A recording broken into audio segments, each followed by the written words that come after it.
I think that's everything. Most of the documents are in the ancient desert script, except these ones. These seem old as well, but the handwriting makes them stand out.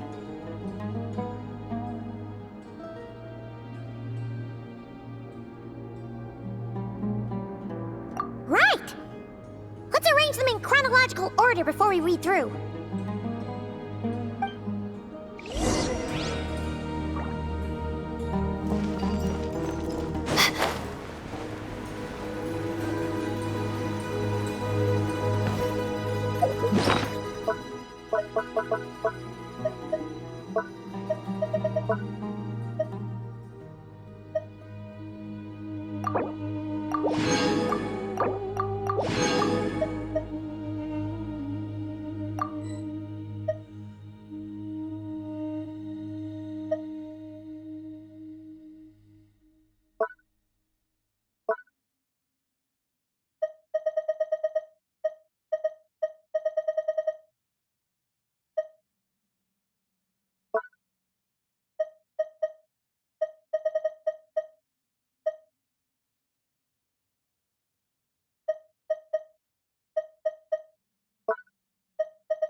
Even when we're not looking up at the stars, they're always there.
Watching over us.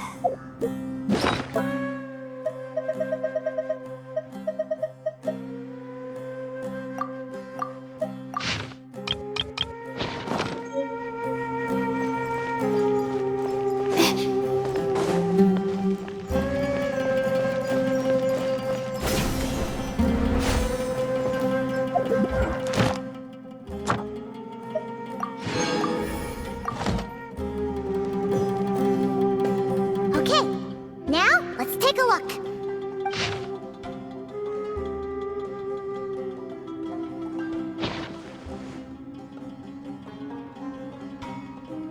Maybe this person fell in by accident, like Mr. Jur and me. Yeah, maybe. But they don't sound super worried about their situation.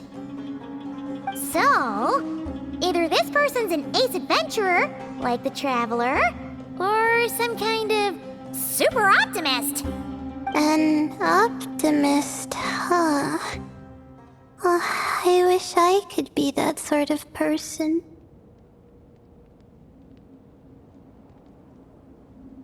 That's right! You're detailed and passionate. Great qualities for an adventuring buddy. This optimist seems super obsessed with exploring every corner of this place. That could have gotten them in big trouble for all we know. Well, I appreciate the compliment. It's almost magical how words like that can make you feel like you can do anything. I only wish that magic could last a little longer. Until I figure out my new study topic, at least.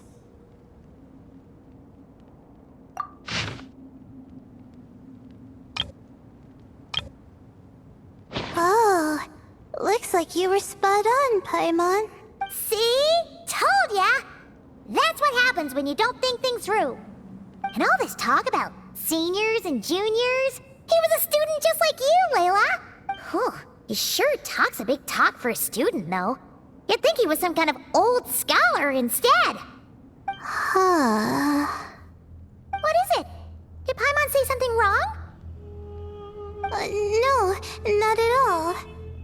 I was just thinking, and this might sound rude, but the way this person speaks is just so... you noticed too. I mean, it's good that he helped treat his companion's wound, but it didn't seem like it was out of kindness. More like he was looking out for his own self-interest, or thought he could get something out of it. I don't know. Maybe I'm reading too much into it.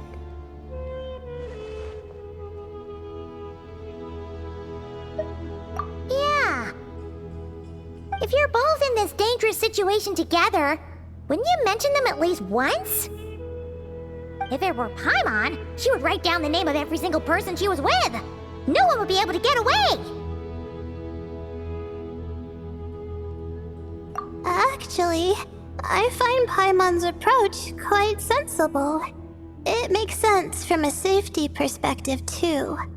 That way, if anyone came to the rescue, the notes would be able to tell them everything they needed to know. Whoa! That's genius-level thinking! Well, I learned that from Madame Farzan, actually. I'm not speaking from personal experience or anything. Oh, no! I'm just a student. It's fine! You taught us something, so you're our teacher. Simple as that. Anyway, from the looks of things, the student who left these notes behind was pretty weird. Let's keep reading.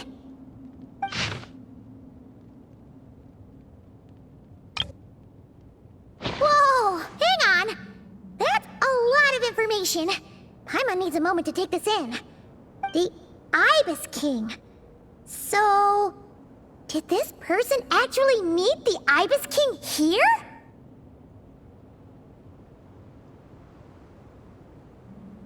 Sorry.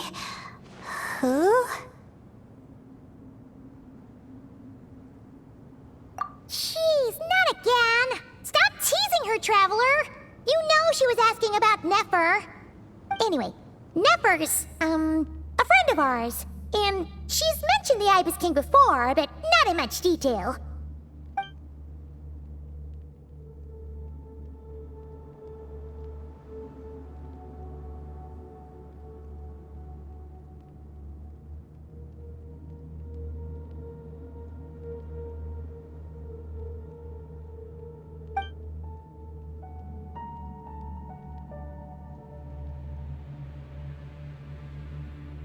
Oh, I see. Well, that's not too surprising. Most people in Sumeru know about King Deshret, and most in the academia have at least some knowledge on the 7 pillars. Legend has it, King Deshret ruled the desert at the head of several wise retainers, guiding their people to pursue the limits of wisdom. He also left behind treasures for future generations, which continue to be relevant in nearly every research discipline. Now, this message indicates this student and his senior were rescued by the Ibis King. But to think it's possible to meet him in a place like this... We don't know when these notes were written, but didn't the 7 pillars disappear a long time ago?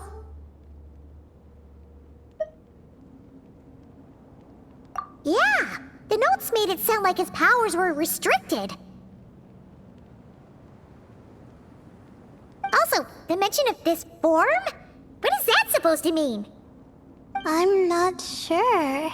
Let's keep reading. Oh, this is the last page. There's even a signature at the end. Well, sounds like they made it out. Guess it was a happy ending after all. Wait, but it says the Ibis King cannot be trusted. Huh. Our friend said something similar. That the Ibis King was a liar. And the notes did make it seem like something wasn't quite right with him. Maybe he wasn't one of the 7 pillars at all, but some kind of con artist.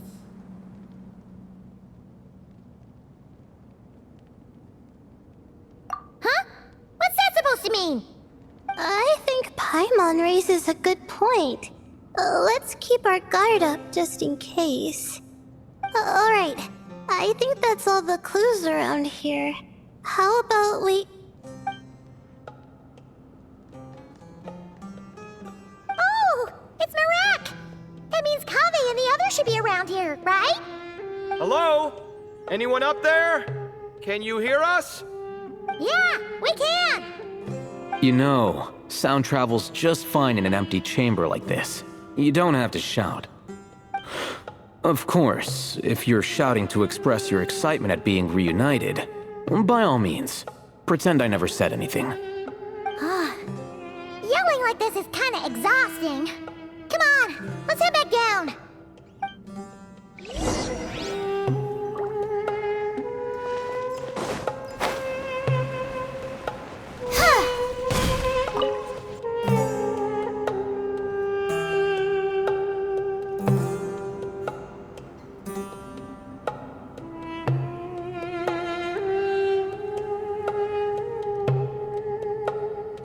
Wow, we all ended up in the same place, huh? Yeah, what a coincidence. Indeed. Or as I like to call it, the chai factor.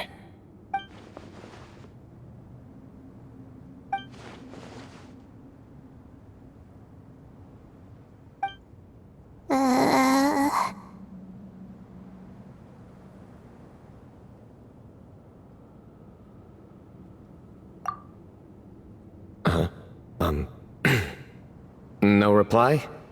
Just say it. All right. Because it's spice to sweet brew again.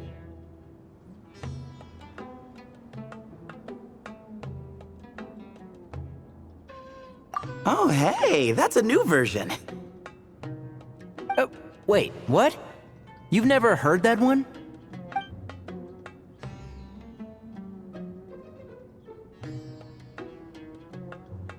What are you looking for?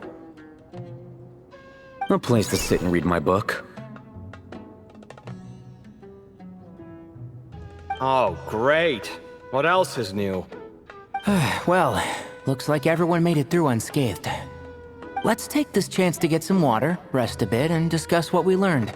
Sound good? Yeah, let's debrief.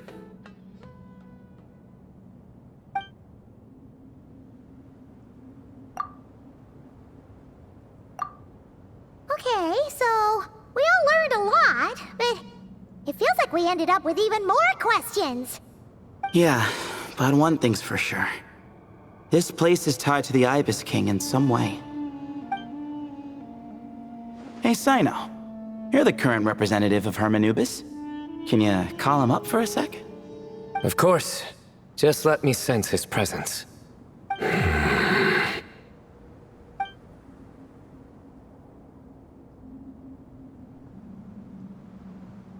Just kidding. I can't sense him at all.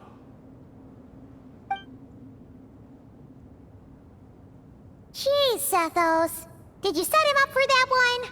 What are you, a two-man act?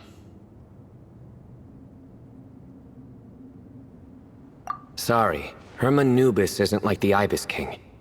He can possess me, but I can't talk to him whenever I want. Oh, truly? Does that mean he's gone? I would have liked to reminisce about old times with him. Ah, the cat! It speaks! Of course it speaks. In fact, it is not an eat at all. You do me a great offense. My apologies. Esteemed cats, sir?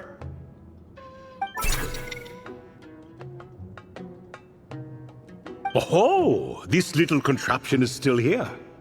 Contraption? No, this is Marak. Which means you do his assistant a great offense. Huh? Well, I didn't mean... Well, I apologize. I wasn't referring to this Marak, but rather the thing that operates it. King Deshret was quite partial to it. I have forgotten what it was called. It must have had an official name, albeit in the old tongue. Even if I did remember, I would need to translate it into modern language. Ah, it's not important. Marak's a fine name. Even better than the original, if you ask me. Who thought of it? And the remodeling, quite well done indeed. This Marak looks much happier in its current form. Oh, and the components should have model numbers written on them. You can look them up if you're curious. This cat talks a lot. Quite the one-sided conversation. Is this what the Ibis King was like? He seems quite eloquent. I wonder if he plays cards. Ha! I knew Marak was a great name. Go me! Let's see, what page was I on again? Should have brought a bookmark. That all went over Paimon's head.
Hello indeed. For you to know my name. Yes, I was not mistaken. You are special among your companions. But you are all guests. It is only proper to invite you in. Come then, this way.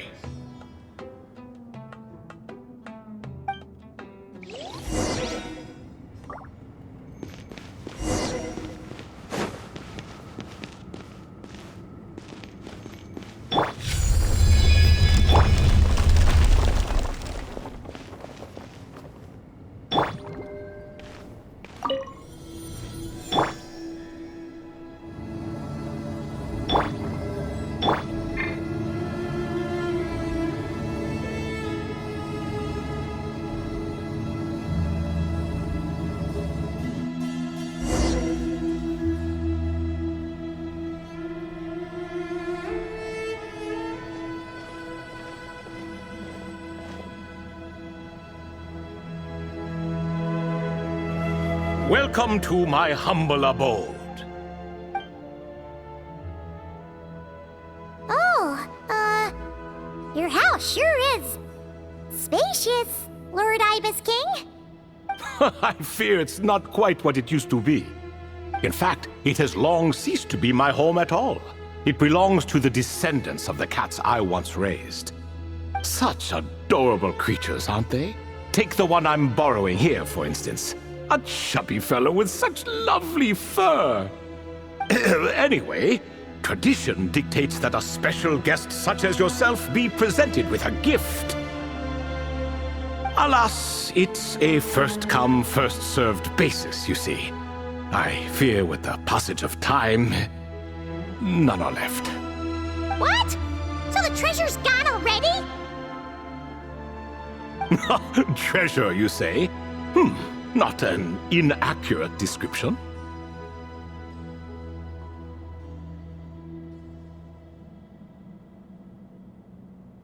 Yes, and no. I have the power to grant gifts inaccessible to the masses. The only requirement is answering a question.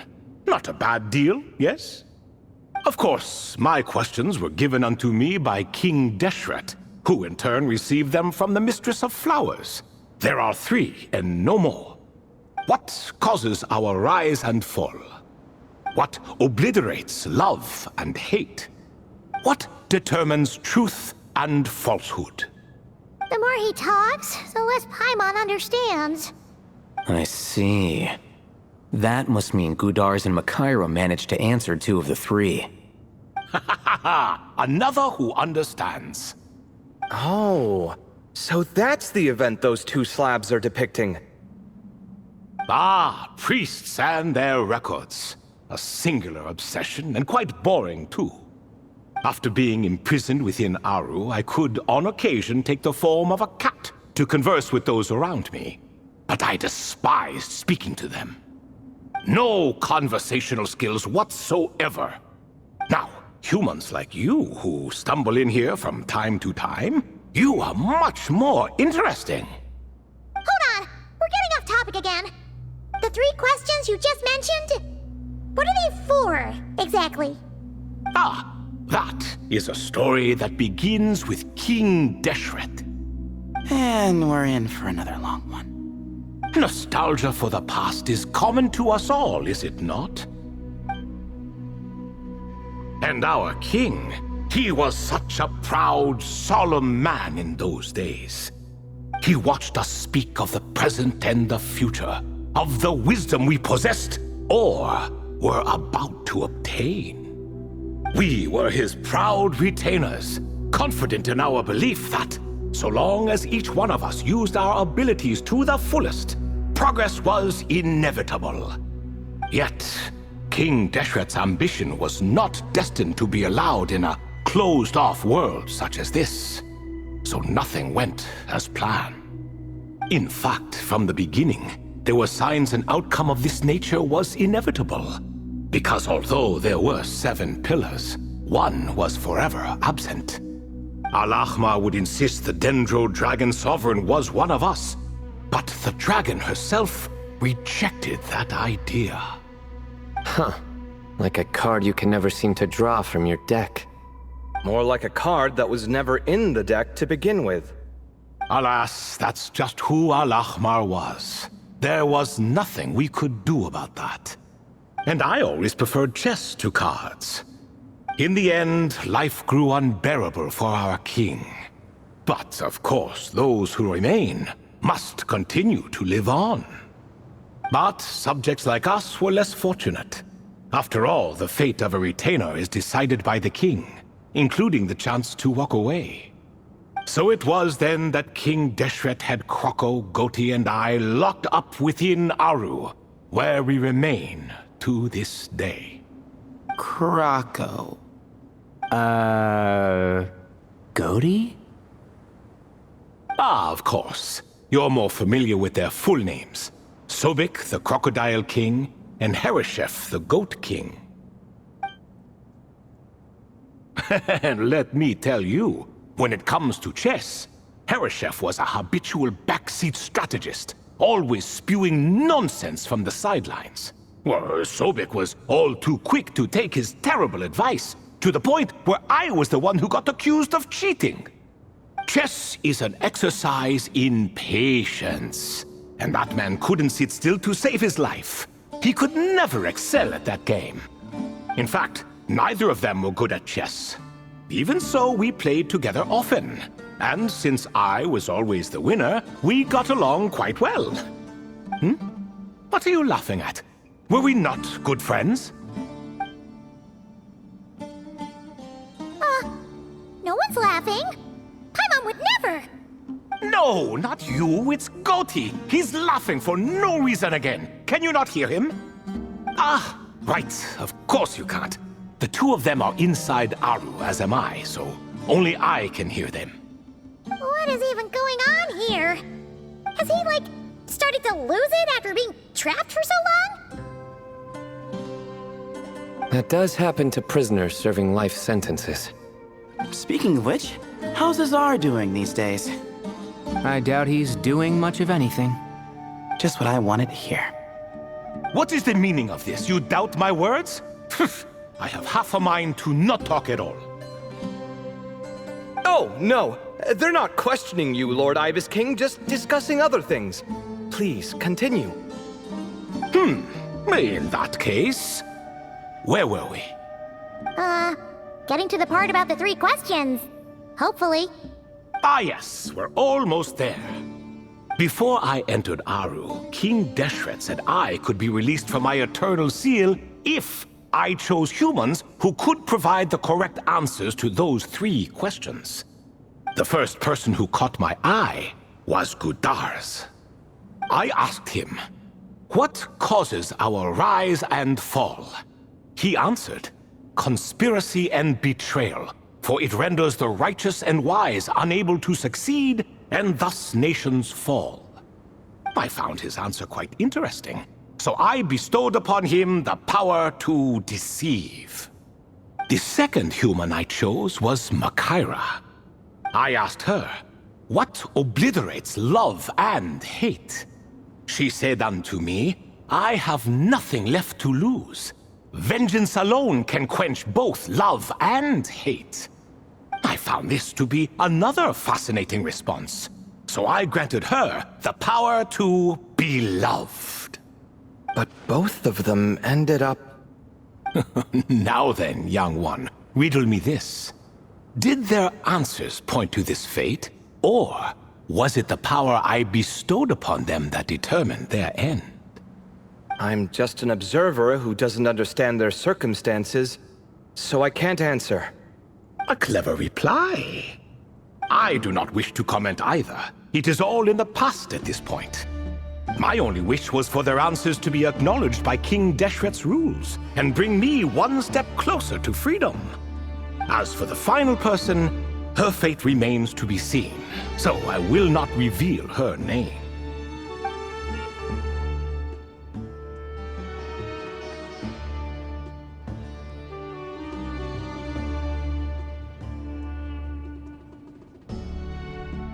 I asked her, "What determines truth and falsehood?" and found her answer quite compelling, so I bestowed upon her a gift to match. As you can see, however, I have not been freed, so it's clear the answer she gave at that time was wrong. But alas, 3 people were chosen and 3 questions were asked, so now all I can do is wait. Wait until her wisdom is in line with the rules set forth by my king. Until she has found the true answer to that question. No wonder there was no 3rd stone slab then. Or perhaps you're just not ready to include her in the story. Though that might be a generous interpretation. Well, it's not merely because her story remains unfinished.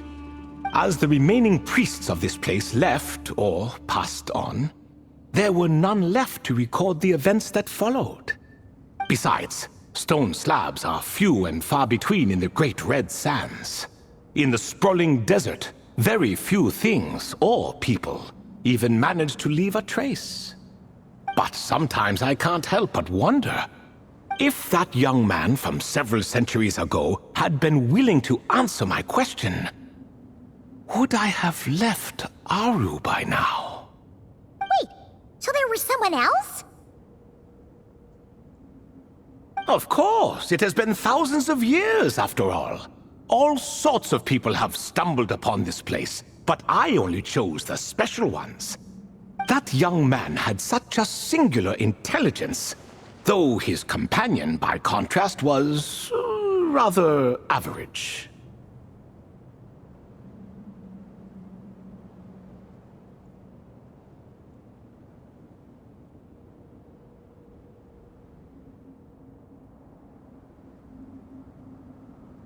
The author of those notes we found?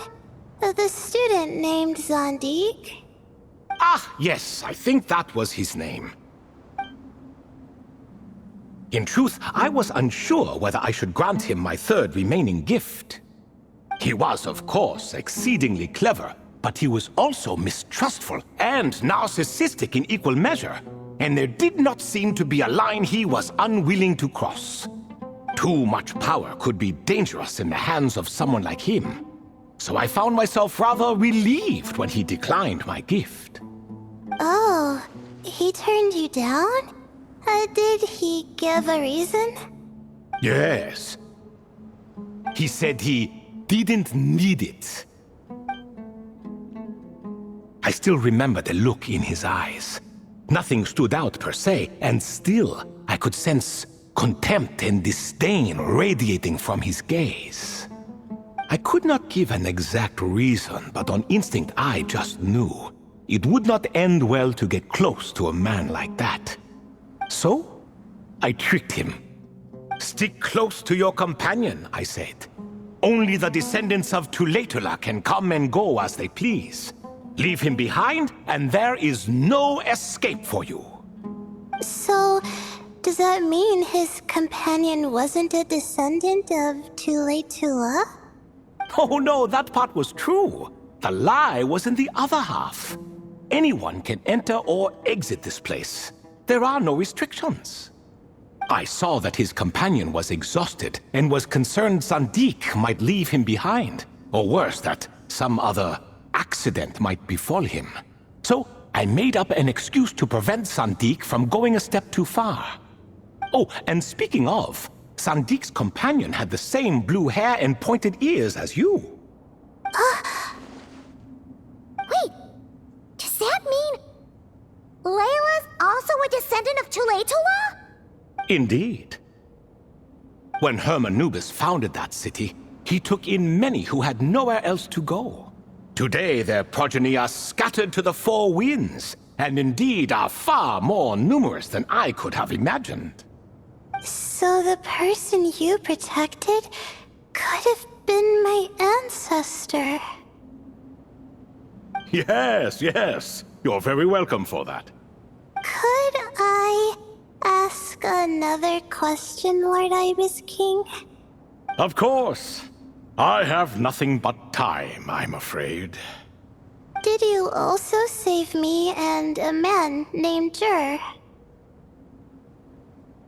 I did.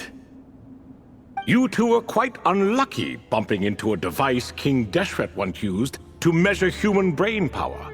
That contact caused more knowledge than you could handle to flood into your minds. So I replaced that knowledge with simpler, repetitive information. Of course, the side effect being the same thought repeating over and over again in your mind, but that should resolve itself in time. How many moons are there in the sky? Yes, that was the phrase I used in your head. I forgot the other one, though. I believe it had something to do with food. Both were spur-of-the-moment decisions, so no need to dwell on the meaning too much. Oh, I see. Thank you, Lord Ibis King. As I said, young one, you are most welcome. If you're inclined to return the favor, perhaps you could turn off that device so no one else can trigger it?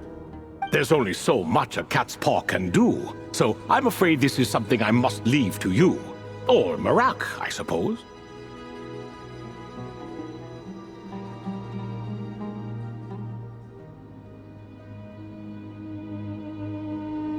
Oh, splendid! Another one bites the dust.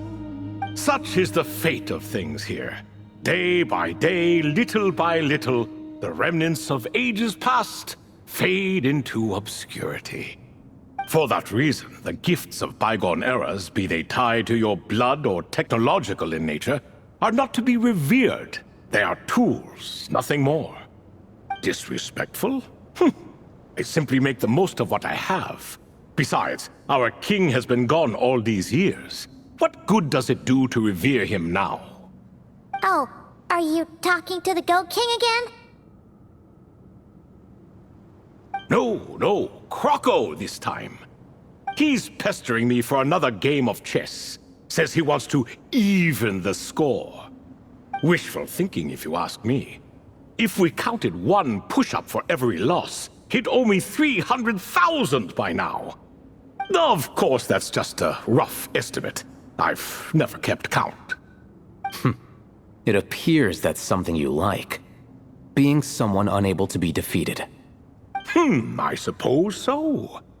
All right then. Time for me to extend my winning streak, and for you all to head home.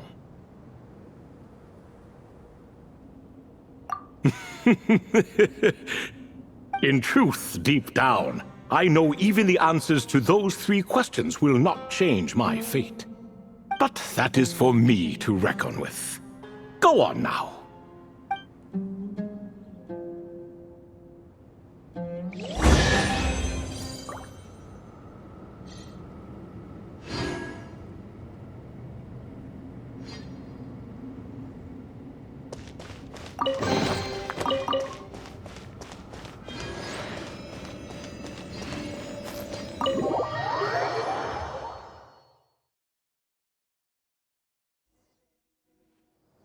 Excuse me, do you even know what time it is? I've harvested 3 crops of tomatoes while you've been gone. You're exaggerating, Professor. I'm making a point. There's a difference. Sincerest apologies for keeping you waiting, Professor Cyrus. See, that's what I call manners. Now, are any of you hurt? Nope. It went way smoother than we expected, actually. I presume the investigation is complete then. Come, tell me all about it. Oh my, did you look out?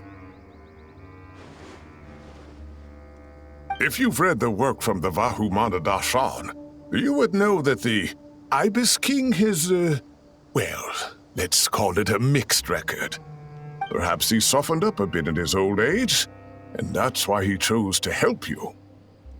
Or perhaps he just didn't have a good enough reason not to help us. See? Marak agrees. How do you even know that's what Marak meant? That could have just been a happy noise.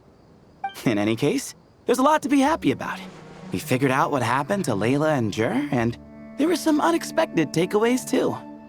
Yeah, I never expected to learn about my ancestry. I've always thought of myself as just an ordinary student. I never would have even considered something like that could be true. Come to think of it, our ancestors might even have been friends at some point. Huh? You're right. Maybe I should take a trip back home to see if I can find any records about that. Oh, I was just throwing that out there. I wouldn't want you to go to the trouble. It's fine. My advisor gave me a break, and I still have a few days left, so... Oh, wait. My study topic. I haven't made any progress at all. No. I need to focus on that instead. Right. Couldn't you help her, Professor? Huh? No, I could never. Me, you say? I'm from the Spatamar Darshan, and I don't think that Nephis or Zahahadi researched the stars. All I have to offer are my homegrown tomatoes. Although I suppose it's not impossible. I can ask a few old friends to recommend some interesting topics. You really don't have to. It sounds like a lot of work. Hardly. A few passing questions while we water the plants? It's no trouble at all. Thank you so much. Of course. Now it's getting late, and you all must be tired. Let's wrap things up here. Some say desert nights are the sun taking mercy on us, after the heat of the day. So, let's leave while she still feels merciful.